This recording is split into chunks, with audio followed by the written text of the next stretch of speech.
नमस्कार और अभिनंदन। देश के करोड़ों पेंशन भोगियों को समर्पित हमारे इस विशेष कार्यक्रम में आपका हार्दिक स्वागत है। आज का दिन निस्संदेह इतिहास के पन्नों में सुनहरे अक्षरों में अंकित होने वाला है। यह वह दिन है जिसका इंतजार आप और आपके परिवार ने दशकों से किया है। आज हम केवल सुर्खियां लेकर नहीं आए हैं, बल्कि आपके भविष्य की सुरक्षा का वह सरकारी दस्तावेज लेकर आए हैं जो आपके जीवन में एक नए सवेरे का सूत्रपात करेगा। यह केवल सूचनाओं का संकलन नहीं, बल्कि करोड़ों उम्मीदों का वह इंद्रधनुष है जो आज आपके आसमान में अपनी छटा बिखेर रहा है। हमारे आज के पिटारे में दो ऐसी ऐतिहासिक घोषणाएं हैं जिनमें आपके जीवन की दिशा और दशा दोनों को बदलने की शक्ति है। हमारी पहली खबर सीधे तौर पर कर्मचारी पेंशन योजना, जिसे EPS 95 के नाम से जाना जाता है, से जुड़े करोड़ों पेंशन धारकों के जीवन में एक अभूतपूर्व और क्रांतिकारी परिवर्तन लाने वाली है।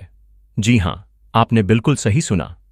हम बात कर रहे हैं EPS 95 पेंशन योजना में हुए उस अकल्पनीय और ऐतिहासिक संशोधन की, जिसके अंतर्गत अब प्रत्येक पेंशनभोगी को न्यूनतम 7,500 रुपये की मासिक पेंशन की सरकारी गारंटी प्रदान की गई है। और केवल इतना ही नहीं, इसके साथ ही एक विशेष बोनस के प्रावधान ने इस खुशी को दोगुना कर दिया है। अब हर महीने आपके घर पर खुशियों की एक सुनिश्चित दस्तक होगी। तो आखिर क्या है यह पूरा बदलाव?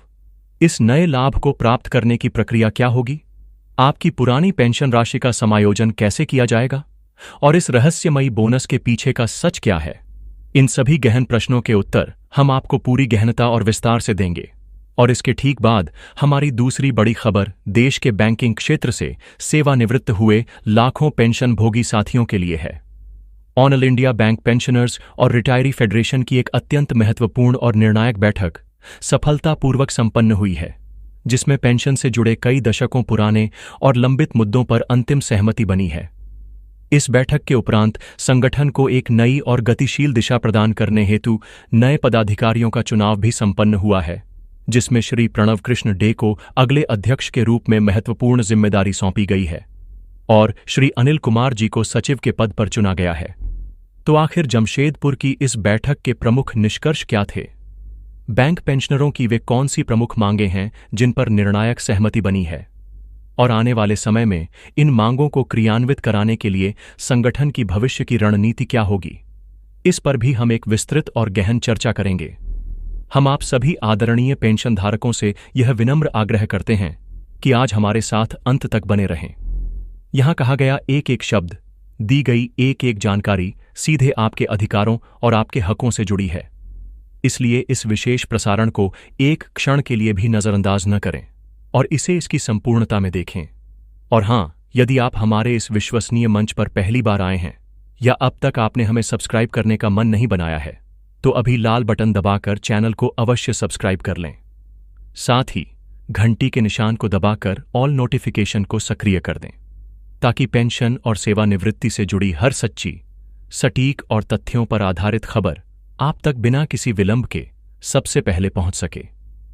इस वीडियो को लाइक करके हमारा उत्साहवर्धन करें और अपने सभी पेंशन धारक मित्रों, पूर्व सहकर्मियों और परिवारजनों के साथ इसे व्हाट्सएप और फेसबुक पर साझा करना न भूलें, ताकि यह जीवन बदलने वाली महत्वपूर्ण जानकारी देश के कोने कोने तक पहुंच सके। तो चलिए, अब और अधिक प्रतीक्षा नहीं, आरंभ करते हैं आज के इस विशेष बुलेटिन का। और सबसे पहले उस खबर का रुख करते हैं जिसने करोड़ों चेहरों पर एक नई मुस्कान बिखेर दी है। EPS 95 पेंशन में ऐतिहासिक संशोधन, न्यूनतम 7,500 रुपये और बोनस का महावरदान। जी हां, यह वह खबर है जो आज हर पेंशन भोगी की जुबान पर है, हर दिल में एक नई उम्मीद जगा रही है। EPS 95 योजना के लंबे इतिहास में इसे एक नए सूर्योदय की संध्या दी जा रही है।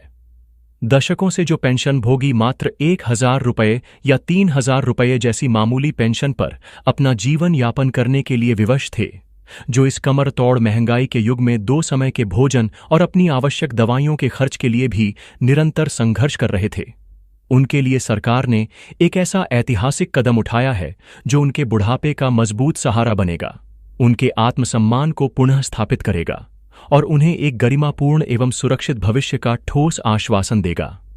सरकार ने इस योजना के मूलभूत प्रावधानों में कई अत्यंत महत्वपूर्ण और दूरगामी प्रभाव वाले संशोधन किए हैं।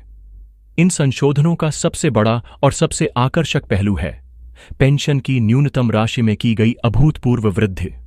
अब हर EPS 95 पेंशन धारक, चाहे वह किसी भी वेतन श्रेणी का हो, चाहे वह किसी भी संस्थान या उद्योग से सेवानिवृत्त हुआ हो, उसे प्रत्येक महीने न्यूनतम 7,500 रुपये की पेंशन की अचूक गारंटी मिलेगी। यह राशि बिना किसी बाधा के सीधे आपके बैंक खाते में हर महीने जमा होगी। यह कोई खोखला चुनावी वादा नहीं, बल्कि योजना के कानून में किया गया एक ठोस और स्थायी बदलाव है, जिसका लाभ देश के करोड़ों पेंशन भोगियों को मिलना सुनिश्चित हो चुका है। लेकिन कहानी का रोमांच यहीं समाप्त नहीं होता।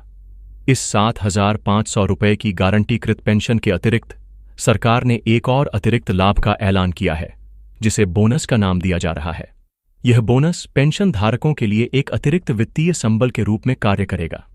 हर महीने खुशियों की बौछार का जो हमारा वादा था, वह इसी बोनस के माध्यम से साकार होगा। यह पेंशन धारकों के जीवन को और भी अधिक समृद्ध और खुशहाल बनाने की दिशा में एक बहुत बड़ा और सराहनीय कदम है।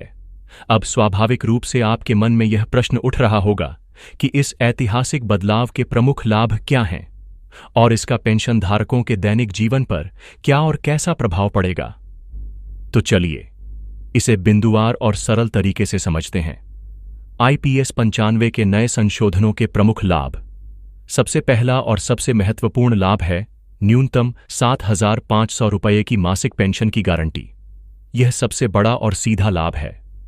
जो पेंशन पहले कुछ हजार रुपयों में ही सिमट कर रह जाती थी, वह अब एक सम्मानजनक और जीवन निर्वाह योग्य राशि तक पहुंच गई है। वर्ष 2025 में जहां पुरानी व्यवस्था के अनुसार पेंशन राशि धीरे धीरे बढ़कर भी 3,000 रुपये के आसपास ही रहती, और यदि हम बहुत अधिक आशावादी अनुमान भी लगाते तो वर्ष 2025-26 तक यह राशि शायद 4,500 रुपये या 5,000 रुपये तक पहुंच पाती। लेकिन सरकार ने एक ही झटके में इस राशि को बढ़ाकर 7,500 रुपये प्रति माह कर दिया है। और सबसे महत्वपूर्ण बात यह है कि यह लाभ सार्वभौमिक है, यानी यह सभी को मिलेगा, चाहे कोई पेंशन भोगी साल 2022, 2023 या साल 2024 से पहले ही क्यों न सेवानिवृत्त हो चुका हो। यह एक ऐसा समान लाभ है जो किसी भी पेंशन भोगी के साथ कोई भेदभाव नहीं करता। दूसरा महत्वपूर्ण लाभ है विशेष बोनस का अतिरिक्त प्रावधान। पेंशन की गारंटीकृत राशि के अलावा यह बोनस एक अतिरिक्त आय का स्रोत बनेगा। यह बोनस किस स्वरूप में प्रदान किया जाएगा, इसकी विस्तृत रूपरेखा और दिशा निर्देश शीघ्र ही जारी किए जाएंगे।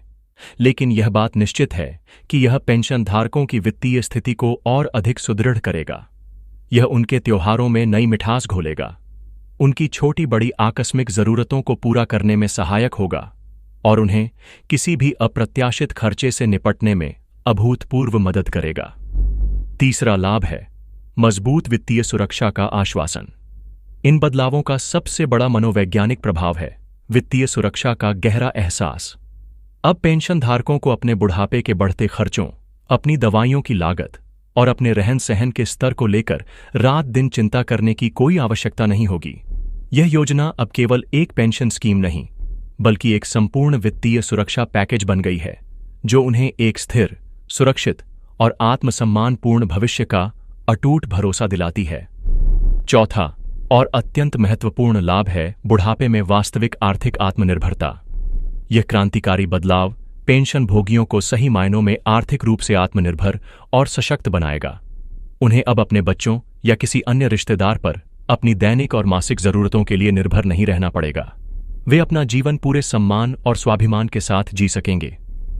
यह राशि उन्हें समाज में एक सम्मानित और महत्वपूर्ण स्थान दिलाएगी और उनके बुढ़ापे की सभी वित्तीय चिंताओं से उन्हें पूर्ण रूप से मुक्ति प्रदान करेगी। बदलावों का व्यापक और बहुआयामी प्रभाव। इस योजना में किए गए इन सुधारों का प्रभाव बहुत ही गहरा और व्यापक है। यह केवल एक वित्तीय सुधार नहीं है, बल्कि यह एक महत्वपूर्ण सामाजिक सुधार भी है। वित्तीय प्रभाव की बात करें तो न्यूनतम पेंशन राशि में हुई इस भारी भरकम वृद्धि ने पेंशन धारकों को एक अभूतपूर्व वित्तीय सुरक्षा प्रदान की है। अब वे एक बेहतर जीवन स्तर बनाए रख सकते हैं, अपनी स्वास्थ्य संबंधी सभी जरूरतों को समय पर पूरा कर सकते हैं और बिना किसी मानसिक तनाव के अपना जीवन जी सकते हैं। बोनस और अन्य सहायक लाभों का समावेश उनके वित्तीय जीवन को और भी ज्यादा समृद्ध और खुशहाल बना देगा, जिससे वे अपनी इच्छाओं को भी पूरा कर सकेंगे। सामाजिक प्रभाव की बात करें तो जब एक वरिष्ठ नागरिक आर्थिक रूप से आत्मनिर्भर और सशक्त होता है तो समाज में उसका मान सम्मान स्वतः ही बढ़ जाता है। यह योजना अब पेंशन भोगियों को आर्थिक रूप से सशक्त बनाकर उन्हें सामाजिक रूप से भी मजबूत और सम्मानित करेगी। वे अब अपनी छोटी बड़ी जरूरतों के लिए किसी के सामने हाथ फैलाने को मजबूर नहीं होंगे, बल्कि वे अपने अनुभव और ज्ञान के विशाल भंडार से समाज को और भी अधिक योगदान दे पाएंगे, जिससे एक स्वस्थ और सम्मानित वरिष्ठ नागरिक समाज का निर्माण होगा। PS 95 योजना के अन्य लाभकारी प्रावधान। यह जानना भी अत्यंत आवश्यक है कि इस संशोधन में केवल पेंशन राशि ही नहीं बढ़ाई गई है, बल्कि कुछ अन्य लाभकारी प्रावधान भी जोड़े गए हैं जो पेंशन धारकों के लिए अत्यधिक फायदेमंद साबित होंगे। इनमें पहला है स्वास्थ्य सुविधाओं पर विशेष ध्यान। सरकार स्वस्थ बुढ़ापा की अवधारणा पर गंभीरता से काम कर रही है। इस योजना के तहत पेंशन धारकों को बेहतर और सुलभ स्वास्थ्य सुविधाएं मुहैया कराने पर भी विशेष जोर दिया जा रहा है। आने वाले समय में इस योजना को आयुष्मान भारत जैसी राष्ट्रीय स्वास्थ्य योजनाओं के साथ और भी बेहतर तरीके से एकीकृत किया जा सकता है, ताकि हर पेंशन भोगी को कैशलेस और गुणवत्तापूर्ण इलाज की सुविधा मिल सके, जो उनके बुढ़ापे की सबसे बड़ी चिंताओं में से एक को दूर करेगा। दूसरा है भविष्य की योजना के लिए सुझाव।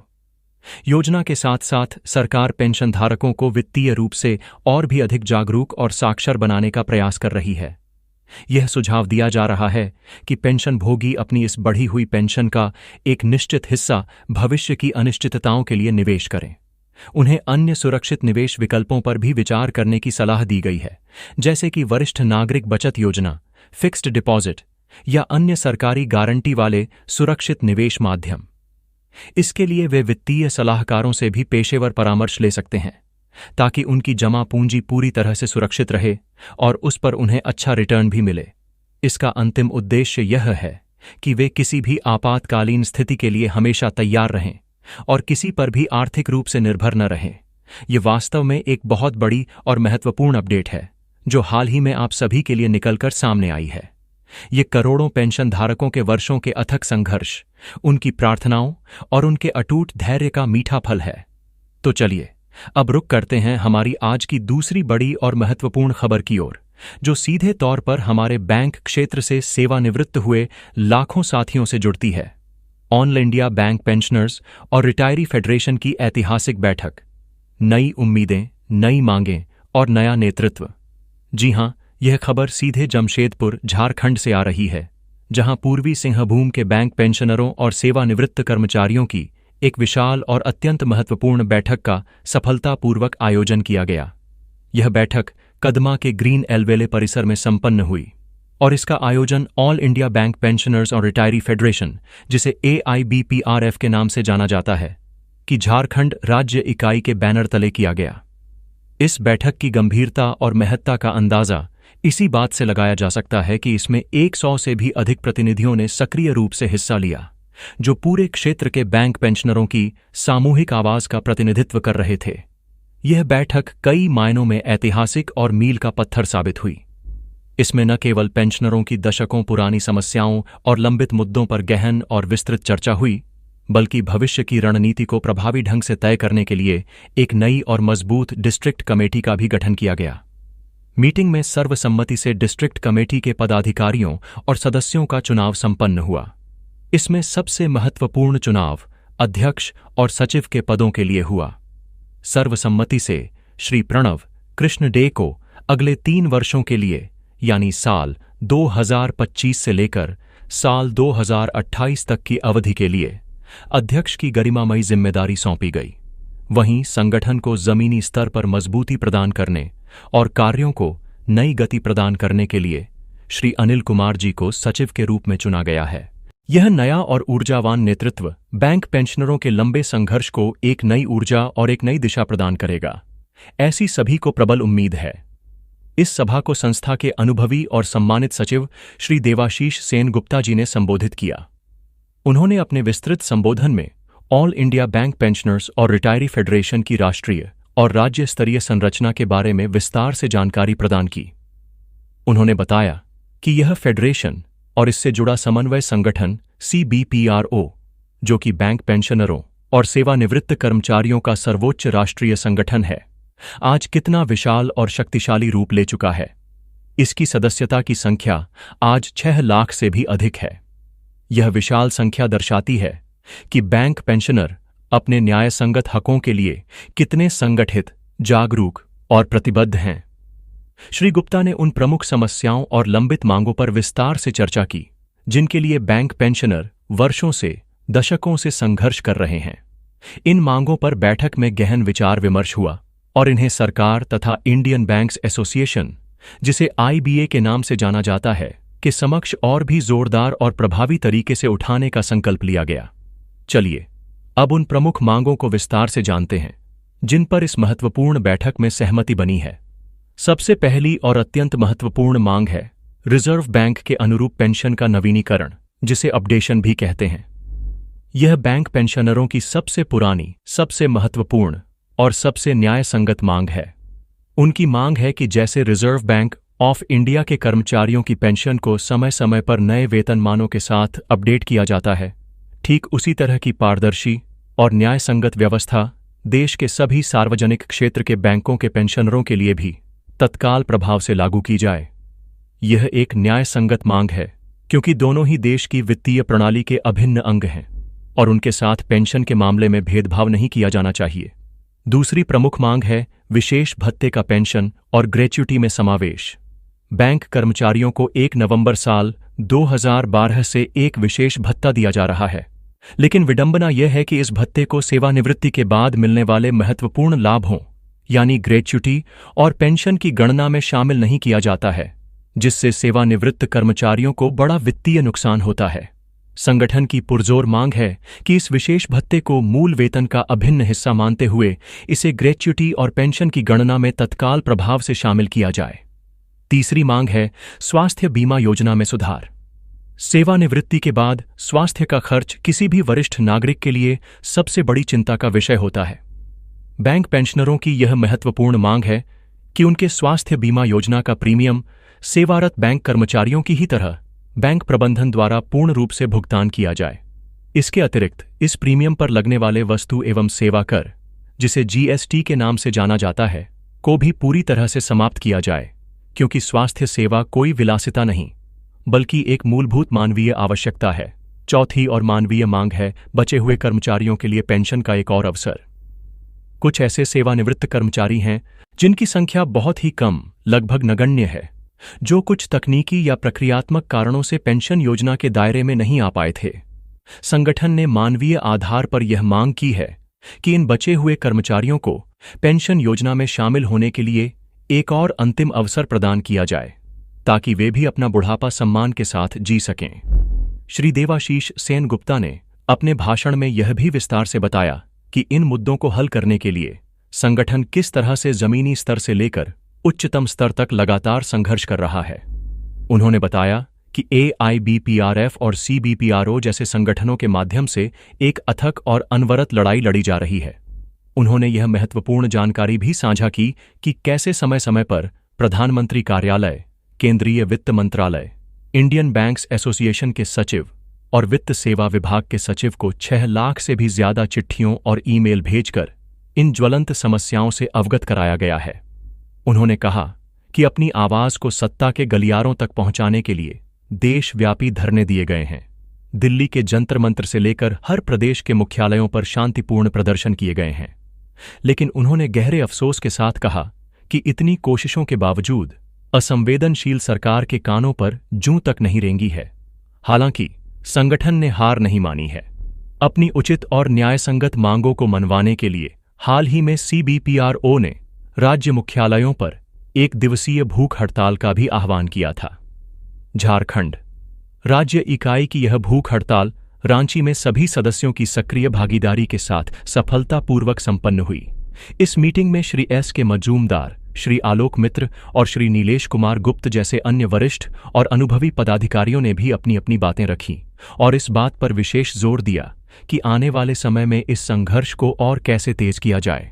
उन्होंने इस बात की विस्तृत रणनीति बनाई कि किस तरह से सरकार और बैंक प्रबंधन पर एक संगठित दबाव बनाया जाए ताकि इन दशकों से लंबित मांगों को जल्द से जल्द मंजूर करवाया जा सके और देश के लाखों बैंक पेंशनरों को उनका वाजिब हक मिल सके। तो दोस्तों, यह थीं आज की 2 सबसे बड़ी और महत्वपूर्ण खबरें जो देश के करोड़ों वरिष्ठ नागरिकों के जीवन को सीधे तौर पर प्रभावित करती हैं। एक तरफ EPS 95 पेंशन धारकों के लिए 7,500 रुपये और बोनस की ऐतिहासिक सौगात, तो दूसरी तरफ बैंक पेंशनरों का अपने न्याय संगत हकों के लिए और भी मजबूत होता संघर्ष और एक नई प्रभावी रणनीति। दोनों ही खबरें देश के करोड़ों वरिष्ठ नागरिकों के जीवन से सीधे तौर पर जुड़ी हैं और उनके भविष्य को एक नई, सुरक्षित और सम्मानजनक दिशा देने का काम करेंगी। हम आपको यह विश्वास दिलाते हैं कि इन दोनों ही महत्वपूर्ण मामलों पर हमारी पैनी नजर लगातार बनी रहेगी। जैसे ही EPS 95 के बोनस या अन्य प्रावधानों पर कोई आधिकारिक विज्ञप्ति या अधिसूचना जारी होती है या बैंक पेंशनरों के आंदोलन से जुड़ी कोई भी नई और महत्वपूर्ण अपडेट आती है, हम उसे सबसे पहले और सबसे सटीक तरीके से आप तक पहुंचाएंगे। आज के इस विशेष बुलेटिन में बस इतना ही। हमें उम्मीद है कि आपको हमारी यह विस्तृत और गहन रिपोर्ट पसंद आई होगी। जाने से पहले एक बार फिर आपसे विनम्र अनुरोध है, अगर आपने अभी तक हमारे चैनल को सब्सक्राइब नहीं किया है तो कृपया कर लें। वीडियो को लाइक करें और इसे ज़्यादा से ज़्यादा संख्या में शेयर करें ताकि हर ज़रूरतमंद पेंशन धारक तक यह महत्वपूर्ण और जीवन बदलने वाली जानकारी पहुंच सके। अपना और अपने परिवार का पूरा ख्याल रखें। स्वस्थ रहें, सुरक्षित रहें और सकारात्मक रहें। जल्द मिलेंगे एक नई खबर और एक नए अपडेट के साथ। धन्यवाद। जय हिंद।